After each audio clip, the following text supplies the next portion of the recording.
Ah yes les gars, c'est Dragonblanc57 et j'espère que ça va. Pour ma part, ça va très bien. Aujourd'hui on se retrouve pour une nouvelle vidéo, qui était relativement attendue sur ma chaîne puisqu'il s'agissait du deck profile que je jouais lors du CDF.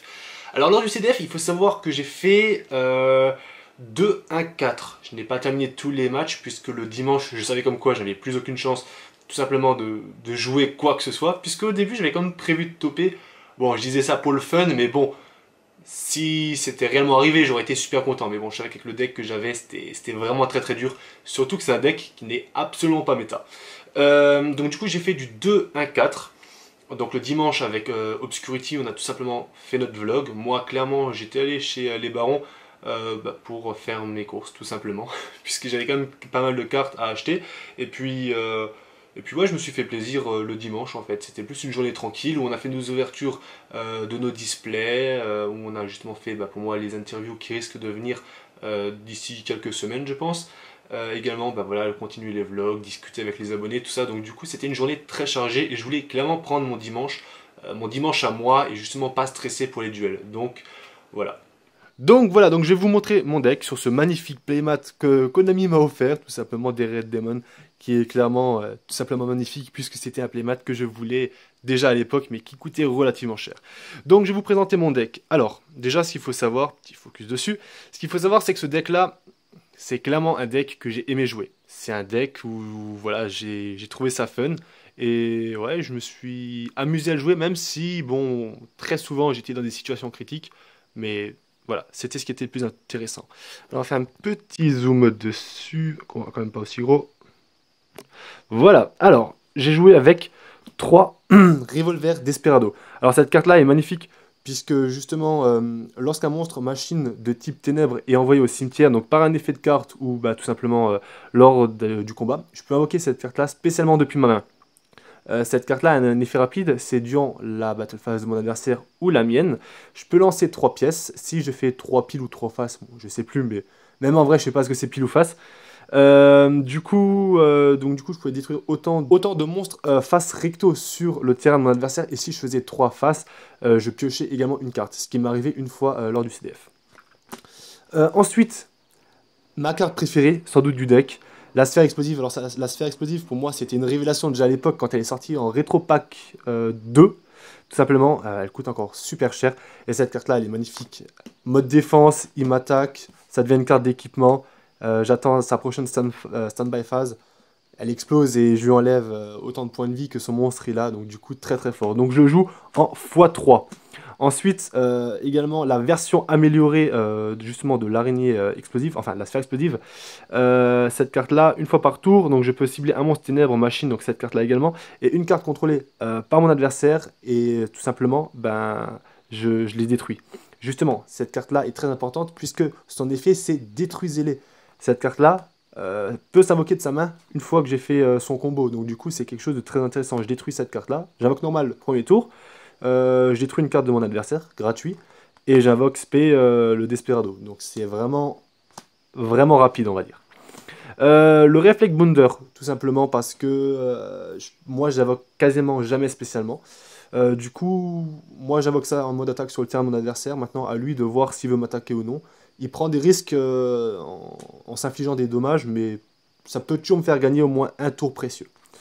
Le dragon barrier double, puisque c'est un monstre à un lancer de pièces. Donc lorsque le revolver est envoyé au cimetière, je peux prendre de mon deck à ma main un monstre qui a un lancer de pièces de niveau 7 ou moins. Sachant que je n'ai pas de revolver dragon normal, puisqu'elle est vraiment inintéressante dans ce deck. Donc j'ai pris un dragon double barrier. Mais bon, son effet il est pas ouf. Hein, donc c'était juste pour avoir quelque chose en main. Ensuite, la carte qui m'a fait gagner un round contre Pendule Magicien, donc c'était le match 2. J'ai perdu 2-1, mais le match 2, voilà. Elle est en mode défense face verso, mon adversaire l'attaque. Et là, il me fait ouais, ok, je prends 1000 de dégâts. Je fais non, non, c'est pas comme ça que ça se passe. C'est effet flip, tu prends 1000, et si cette carte va dans le cimetière, tu prends également 1000. Et il lui restait 1400 de vie, donc du coup. Et en plus, c'est bien, puisque c'était la dernière carte que j'ai piochée. Du coup, ouais, voilà, j'ai cru un petit peu en l'âme des cartes et c'était sympa. Ensuite, un Veiler, ça c'est logique puisque les effets en face sont trop cheatés, donc du coup, il me faut un Veiler. Pareil pour Ghost Ogre, c'est obligé, puis en plus c'est un synthoniseur, donc du coup je pouvais au cas où faire des monstres synchro, puisque j'en avais pas mal dans mon extra. Un fossile Dina, qui est clairement pour moi la base, puisque moi je n'invoque pas SP, du coup j'empêche mon adversaire à invoquer SP, tout ce qui était les Ojama ABC, tout ça c'était relativement pratique. Chasseresse du chaos, voilà, ça aussi, alors dès que mon adversaire invoque SP, je défausse une carte depuis ma main, je la joue, donc ça fait un monstre relativement puissant en invoque SP, et puis même ça c'est très très fort contre Grain de Majou, donc du coup c'était à mettre dans le deck. Et oui, un BLS. Le BLS, pourquoi? Puisque j'ai quand même quelques cartes lumière. Donc on va par exemple le Ghost Ogre, le Veiler, le Reflect Bounder. Il y en a encore d'autres dans mon deck. Mais le BLS était vraiment sympa à jouer dans mon deck. Et il m'a été, il m'a été utile durant un match. La tortue électromagnétique également. Bon là aussi, ça c'est pour me faire gagner clairement du temps. Parce que tout simplement, dès qu'elle est dans mon cimetière, je la retire du cimetière et je gagne un tour. Donc c'est sympa. Marshmallow. Ah, ça c'était clairement ma carte. Ça c'était très très fort. Moi j'avais peur de tomber contre un Chaos Dragon. Parce que là, ben, dommage perçant double, j'aurais perdu. Mais je suis pas tombé contre et au final, Marshmallow m'a fait vraiment gagner beaucoup de temps. Il m'a été très utile. J'ai un deck qui est relativement très défensif, hein, souvent sur les effets flip ou voilà. Le but c'est en fait de burn tout simplement mon adversaire. Donc vous verrez encore la suite par les cartes magie et piège. Mais voilà, donc la fourmi, j'étais dégoûté de la jouer qu'en x1, parce qu'en x2 elle aurait été plus intéressante. Le soldat pingouin, et oui, le soldat pingouin, alors lui par contre, c'est à jouer limite x3 dans mon deck. Mon adversaire il s'est fait chier. Combien d'adversaires comme ça? Ah, c'était génial. Ils sont amusés à faire 20 000 Avox P. Les mecs, je les regardais. Clairement, j'étais au cinéma. Moi, c'est je pioche une carte, je pose, à toi. Et le mec, Ojama ABC, blablabla, bla, bla, bla, ça invoque des links, -5, enfin rang 5, 8, 9, 10. Le mec, il avait un board complet. Soldat pingouin, il me l'attaquait. Boum, je te renvoyais tes links. Le mec, il se retrouvait avec un board quasiment vide. Donc moi, j'étais refait tout simplement. Le Croc de Critias, donc voilà, ça c'est pour après, donc ça on va la mettre justement derrière. Le Monster Reborn qui en 6 matchs, ouais j'ai joué, non j'ai joué 7 matchs, non 6 matchs, réellement 6 matchs et j'ai joué, n'est pas tombé une seule fois. J'ai jamais réussi à la choper. Livre de la Lune, aussi intéressant, quand il y a des gros monstres, tout ça, donc voilà. Raigeki qui m'a été utile quand même quelques fois. Donc il y a beaucoup de decks qui ne le jouent pas. Moi je trouve ça très intéressant. Donc moi j'en ai besoin. Également 3 Demise. Donc ça aussi il faut savoir que j'ai beaucoup de pièges, beaucoup de magie, peu de monstres. Du coup Demise je suis obligé de la jouer en x3 pour accélérer le plus possible mon jeu. Je joue pas de pot de désir parce que justement j'ai pas envie qu'ils me bannissent mes monstres les plus intéressants comme Marshmallow, tout ça. Donc Demise c'est très intéressant. Ensuite, Force Mirror.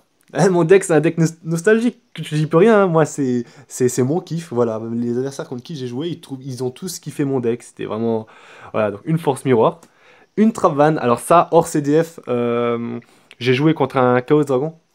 Bah, il a invoqué justement son dragon blanc, ouais c'est ça, Max, Chaos Max, ouais, c'est ça, Chaos Max, Trap Van, mode défense, après tu pouvais attaquer avec un Moki Moki, ça serait passé, mais j'ai comme ça gagné un match contre un Chaos Dragon, je suis vraiment content.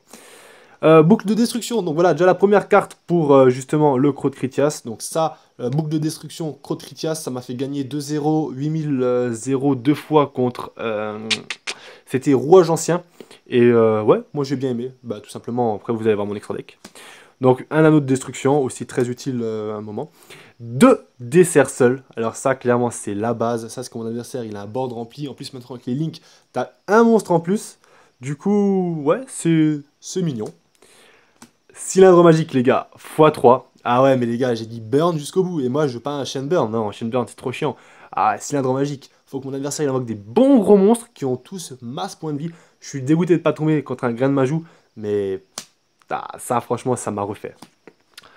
Et pour finir, 2 Réveil du Dragon, Waking the Dragon. Ça, c'est la carte de l'édition Flood pour moi. Donc, Flamme de la Destruction. Donc, si cette carte est posée, contrôlée par son propriétaire à quitter le terrain à cause d'un effet de l'adversaire, et est maintenant dans le cimetière ou banni, ça aussi c'est très intéressant, le mot banni, vous pouvez invoquer spécialement un monstre depuis votre deck ou extra deck. C'est magnifique. Cette carte est magnifique. Alors je l'ai joué, je crois, que 4 fois lors du CDF, mais cette carte est magnifique, puisque je vais vous montrer maintenant mon extra deck. Donc mon extra deck, Justement, le dragon de destruction qui m'a fait gagner mes 2 matchs contre le roi ancien. Ensuite, un crapaudylique, je l'ai mis au cas où, mais il m'a jamais vraiment servi. Naturia, pareil. Je pensais qu'il allait me servir. En plus, je l'ai chopé dans l'Arsenal Mysterio 4 que j'avais ouvert il y a quelques semaines, mais au final, non, il m'a pas servi. Donc un autre dragon de destruction, un barbaroïde, je me suis dit pour l'attaque, tout simplement. Le Dyson Sphere aussi, mais il m'a pas été utile. Par contre, la carte que j'ai tout le temps invoquée, les gars, c'est Bills. Bills non destructible au combat ni par des effets de cartes. Alors ça m'a fait gagner du temps, mais j'étais refait à chaque fois. Du coup, très très intéressant, le combo Waking the Dragon et Bills. Après, là aussi, on a une version évoluée, je sais plus, c'était Draconitos, là, enfin, je l'ai pas utilisé. Bombardier Choc des Ténèbres, j'aurais pu l'utiliser à un moment, mais bon, le problème c'est qu'une fois que tu goûtes à l'effet Bills, tu veux tout le temps le sortir, donc du coup, voilà. Brionac, c'est pareil, pas sorti. Black Rose, pareil. Et mon Stardust, j'ai sorti une fois, et il m'a été très efficace, puisque j'ai gagné une manche contre... je sais même plus contre qui. Bon, j'ai gagné une manche grâce à lui, mais voilà. Donc, ça, c'était mon petit deck, mon extra deck. Et pour finir, le petit side. Donc, encore un ogre, une fantôme, un hurluberlu. Voilà, les untrap qu'on est obligé. Ça, le dragon Edora, magnifique. Ça neutralise tout le board de ton adversaire, donc voilà. Et pour finir, 2 démons de la majesté. Alors, j'avais d'autres cartes, voilà. J'avais d'autres cartes. Pareil pour mon deck, j'y reviens vite fait dessus. Là, actuellement, je crois que j'ai que 38 cartes. Il me manque 2 Twin Twister que je jouais tout simplement dans mon deck. Parce que j'avais quasiment rien pour péter les MP, donc tout ce qui est pendule, magicien, tout ça. Donc du coup, il me fallait quelque chose pour péter les MP. Voilà les gars, c'était le deck profile que j'ai joué lors du CDF. J'espère que vous l'avez kiffé. Moi, j'ai kiffé le jouer et j'ai fait 2-1-4. C'était relativement intéressant, même s'il n'était pas maximisé puisque j'étais en manque de temps. Mais ouais, s'il est à rejouer, je sais quoi améliorer et clairement, il serait plus intéressant encore. Les gars, sur ce, j'espère que vous avez kiffé la vidéo. Moi, je l'ai kiffé. Mettez un max de likes, les gars, pour ce deck qui est vraiment fun et qui est justement pas comme du Trickstar et tout ce qu'on a. Non, ça c'était fun, ça c'était bien joué. Sur ce, les gars, on se dit à la prochaine. Portez-vous bien. Ciao tout le monde.